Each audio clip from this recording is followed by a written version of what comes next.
നിങ്ങളെ കാലി പിടിക്കാണോ 2 മണിക്കൂറോടെ നിങ്ങളെ കൊണ്ട് ഞാൻ നടക്കണം. ഒന്ന് വണ്ടി തുറക്കണ്ട. എന്റെ ഭാര്യ വരട്ടടാ, വന്നിട്ട് ഞാൻ അവളെ അവിടെ അങ്ങ് പൊയ്ക്കോളാം. ഈ കുടിയരെ ഏത് നേരത്തെ വണ്ടിക്കകത്ത് വിളിച്ച് കയറ്റാൻ തോന്നിയാതോ? ഇന്ന് രാവിലെ കൃത്യം 9:30 ആ സമയത്താണ് താങ്കൾ എന്റെ മുമ്പിൽ പ്രത്യക്ഷപ്പെട്ടത്. എനിക്ക് ഒരുപാട് അത്യാവശ്യം ഉണ്ടെണ്ണ. എന്താണ് നിന്റെ അത്യാവശ്യം അത് പറ. എനിക്ക് കൂടലിന് പോണം. നല്ല വൈബാണ് ഈ സ്ഥലം. സാധനം ഉണ്ടെങ്കിൽ ഇതിനകത്തിരുന്ന് കൂടാ. അതല്ല, എനിക്ക് ബിപിൻ ജോർജ് ചേട്ടന്റെ കൂടലിന് പോണമെന്ന്. നമ്മളെ പോലുള്ള സാധാരണക്കാരും കൂടൂല. വല്ല സെലിബ്രിറ്റി ബിബിന്റെ കൂടെ കൂടുള്ളൂ ഇല്ലടാ. ഈ വാട്ടിത്തടിയുടെ കാര്യമല്ല ഞാൻ പറഞ്ഞത്. ബിപിൻ ജോർജ് ചേട്ടന്റെ പുതിയ സിനിമ കൂടൽ ഇന്ന് റിലീസ് ആവുകയാണ്. ഓ, സൂപ്പർ ഹിറ്റ് ആയി. നമ്മള് പയ്യന്മാരുടെ ആരാധകനാണ്. പിന്നെ ഇതിനകത്ത് മറ്റേ വിഷ്ണു ഉണ്ണികൃഷ്ണൻ എന്തൊരു വേഷം. അയ്യോ, വിഷ്ണു ഉണ്ണികൃഷ്ണൻ ഈ സിനിമയിൽ ഇല്ല. ഇല്ലേ? ഇല്ല. എന്റെ വിഷ്ണു ഉണ്ണികൃഷ്ണൻ ഇല്ലേ? അപ്പൊ മസാല ദോശയുടെ കൂടെ ഉഴുന്നോട ഇല്ലേ?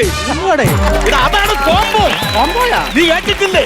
പൊറോട്ടയുടെ കൂടെ ബീഫ്, പുട്ടിന്റെ കൂടെ കടല എന്ന് പറഞ്ഞാൽ ഭയങ്കര കോമ്പിനേഷൻ ആണ്. പക്ഷേ ഇത് വിഷ്ണു ഒന്നും ഇല്ലെങ്കിലും ഇതില് 8 പാട്ടുണ്ട് കേട്ടോ. അപ്പൊ അത് ബിപിൻ ജോർജിന്റെ കൂടുതലല്ല, പിന്നെ കൂടുതലാണ്. 8 പാട്ട് കിടക്കില്ല, അപ്പൊ അത് കൂടുതലല്ലേ? കൂടുതൽ തന്നെ. ബിപിൻ ജോർജ് ചേട്ടൻ അല്പം വെച്ച് കൂടുതൽ തന്നെയാണ്. ചെയ്യാത്ത എന്തോ പരിപാടിയുണ്ട്. എന്തോ സംവിധാനം ചെയ്യും, സിനിമ എഴുതും, പാട്ട് പാടും, നായകനാവും, വില്ലനാവും, ആങ്കർ ചെയ്യും, റാംപാപ്പ് ചെയ്യും.